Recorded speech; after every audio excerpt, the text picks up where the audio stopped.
out of it really quick, so it's good. Number 38, been working in second teams. Kevin? Yeah. I think Kevin's done a great job. I mean, he's a quick twitch guy, free agent, so we didn't know a lot about him coming in, but our scouts did a good job identifying guys like that. And I think he's found a little home at that nickel spot. I think he's done some really good things for us, yeah. Steve, with the combination of heat, humidity, and pads, what did you learn about your defense the past 3 days? Yeah, when I was looking at each guy and looking at them, I'm always looking to see if they're in shape. But the guys that have it the toughest in a practice like that are really the linebackers and the defensive backs. I mean, you guys watch the practice. I mean, offensively, they might roll. A receiver might run a long ball, and he's off to the side and somebody else coming in. That doesn't happen with us. So we're constantly in and out of the huddle. I thought for the most part they held up pretty good. What will be really interesting to me, we had the 3 hard days. Today was 10-10-10. We get the day off. The tough day to come back is the next one, after you've had the day off. So I'm looking for them to, if we can ramp it up on that day, I'll be pretty happy. I know you'll get him back soon, but how has Fulton been out maybe impacted their plan for training? Well, every guy, that just means other guys get more reps. And we're going to have to find out what we have in Christian Fulton because he's missed a lot of time. It's not like you step right in here in a multiple system like we have and know what you're doing. So it may take a little while to get him ramped up, but we're anxious to get him back and get more competition at that spot. Last 2, we're going to go with Matt and Rob. Your scouting staff has done a good job over the years of finding a linebackers undrafted and then coaching them up with you guys. How did Cooper McDonald and Brandon George fit in their role? Yeah, both those guys. I don't know how early you guys get out there to practice, but if you're early to a practice or early to a walkthrough, you're going to see those 3 young linebackers always out there working on something mentally, and that's because that position in this defense takes a lot of there's a lot of volume, and you got to be really smart from the chin and the hairline. And those 2 guys in particular have done a really good job.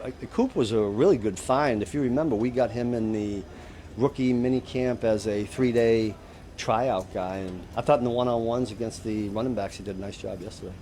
I remember talking to you during OTAs, and Chris had been at OTAs, and he hadn't really been there before. It kind of felt like a regular season for you. Have you seen any difference with him a week into camp from having seen him at OTAs and been around, or is he just the same as he always is? I don't know. Chris seems to always be the same to me. I do watch him all the time, whether it's individual periods when he's over there with Joe or at the end of practice. And, Chris likes to refine the finer points of his game. I think he does a really good job of that. And then he'll bring along the young guys to do the same thing. I think at this point in his career, I think Chris realizes that, details is really important. And I think he's sharing that with these young guys, and hopefully that helps that whole group. Thanks, Coach. Got them all?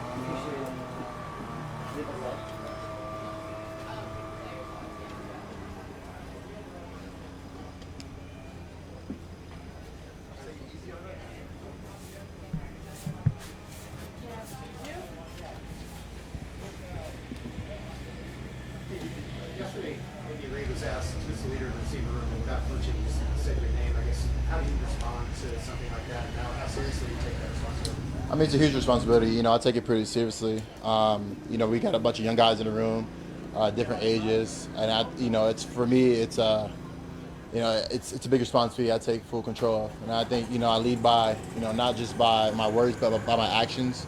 And like I said, there's a lot of guys, a lot of experience, different ages, and everyone's coachable. So, I'm glad to take that responsibility. When you were young, what was the biggest thing that you needed to learn from older guys? Honestly, I think the biggest thing is learning how to take care of your body, learning how to study your playbook. For me, I kind of took that when I first started, into the because it's a lot different. College is, the hashes are much bigger, the alignment's a lot different. In the NFL, it's all about your alignment, your assignment, and being able to go every single day. And I think it's huge, right? And I think it's kind of paid off for me as far as being able to still play this game. Young guys seem pretty receptive to you. Yeah, no, very, very receptive. I'm the guy that's, I'm not always serious. I like to have fun, have a good time, make the environment very comfortable for them to come talk to me, about anything, and vice versa, right? Ask how their family doing, how they doing today. I know every single day we show up and it's about football, but I think it's also very important to ask about their personal life and how they're doing. Who was your mentor in Pittsburgh, and how did they kind of shape the leader you are today?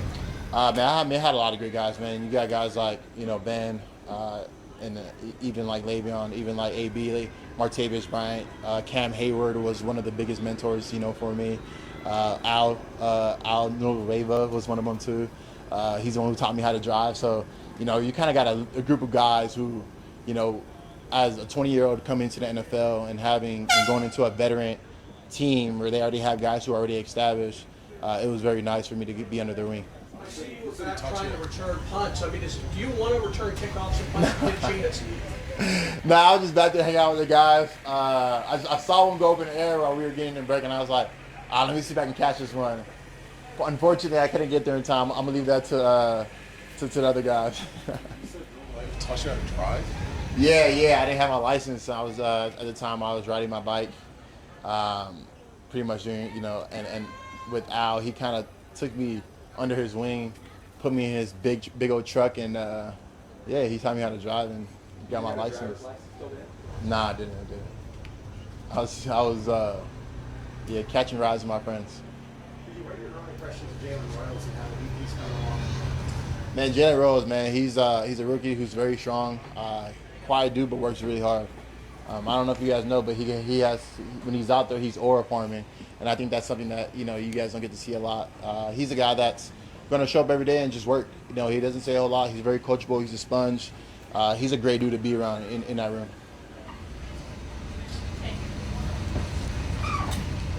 JuJu, what have you seen from Tyquan Thornton?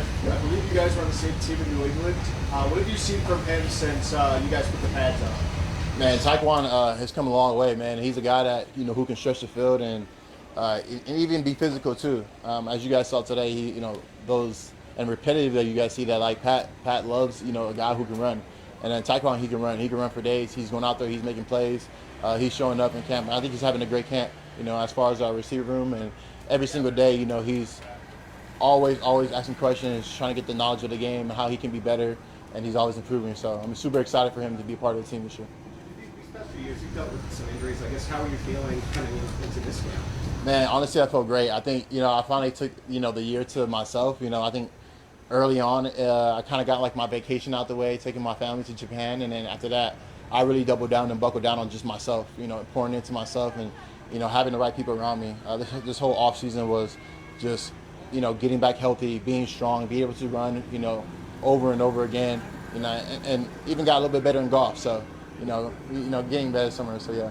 What have you kind of felt attitude-wise about it? It was a difficult end to the season last year, after winning Super Bowls and all Yeah, that. I mean, it's tough. When this team has high expectations, like going to the AFC Championship, going to the Super Bowl, and expecting to win, it's tough. And when you lose like that, it's not a good feeling, right? So you have that motivation of, that's what we're chasing. We want to get back there, and for us, playing against that team, like they're a very, very great team. So for us to have another opportunity against them this year would be great.